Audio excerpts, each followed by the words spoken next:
1971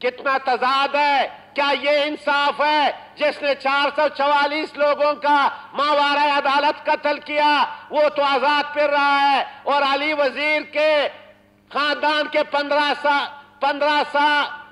16 لوگ شہید ہو گئے, والد شہید ہوا, بھائی شہید ہوا, کزن شہید ہو گئے, عارف وزیر شہید ہو گیا, اور اس کو صرف تحریر و تقریر پر انہیں 2 سال سے بلا جواز غیر قانونی طور پر رکھا گیا ہے. عدالتیں انہیں ضمانتیں دیتی ہے لیکن اس کو رہا نہیں کیا جاتا ہے. حکومت ہے تو کیا یہ وفاقی حکومت, وزیر اعظم صاحب, سندھ کے وزیر اعلیٰ صاحب, آپ کے اختیار میں کیا ہے کہ جو علی وزیر بغیر جواز کے غیر قانونی طور پر آج اس کے 2 سال پورے ہونے کو جا رہا ہے, آج پھر اور بیٹھا ہوا ہے. بس کر لے, مختصر کر لے. میں جناب اسپیکر, میں آج کے اس فورم سے مطالبہ کروں گا وفاقی حکومت سے کہ آپ علی وزیر کو رہا کرائے. ان کا حق بن رہا ہے کہ وہ رہا ہو جائے. اور اسی طرح میں 16 دسمبر 2014 اے پی سی پشاور کے ان عظیم طلباء کو جنہوں نے اپنے جانوں کی قربانیاں دی, ان معصوم بچوں کو انہیں خراج عقیدت پیش کرتا ہوں اور مطالبہ کرتا ہوں کہ ان دہشت گردوں کو گرفتار کیا جائے. جناب اسپیکر, ایک نقطہ میں زیارت کیا تھا پرسوں, تو زیارت میں گیس نام کا کوئی چیز نہیں ہے, اور وہاں پر درخت کاٹے جا رہے ہیں. درخت کون کاٹ رہا ہے؟ ایف سی والوں نے ٹریکٹر لوڈ کر کے سنوبر کے قیمتی جنگل کو, ویڈیو بھی لوگوں نے بنائی تھی کہ ایف سی والے خود سنوبر کے جنگلات کو کاٹ رہے ہیں. وہ سنوبر جس نے ہمارے ماحولیات کو ایک فائدہ پہنچا ہے, جو دنیا کے بڑے جنگلات میں شمار ہوتا ہے, ان کی حفاظت کی بجائے آپ انہیں کاٹ رہے ہو. اس کا کیا مطلب ہے؟ کیا آپ ہمارا معاشی قتل عام کر رہے ہو؟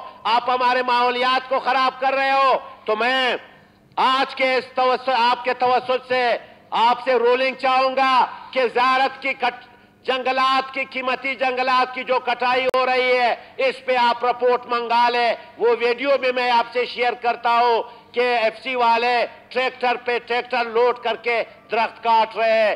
جناب اسپیکر, میں آپ کا شکریہ ادا کرتا ہوں کہ آپ نے مجھے وقت دیا.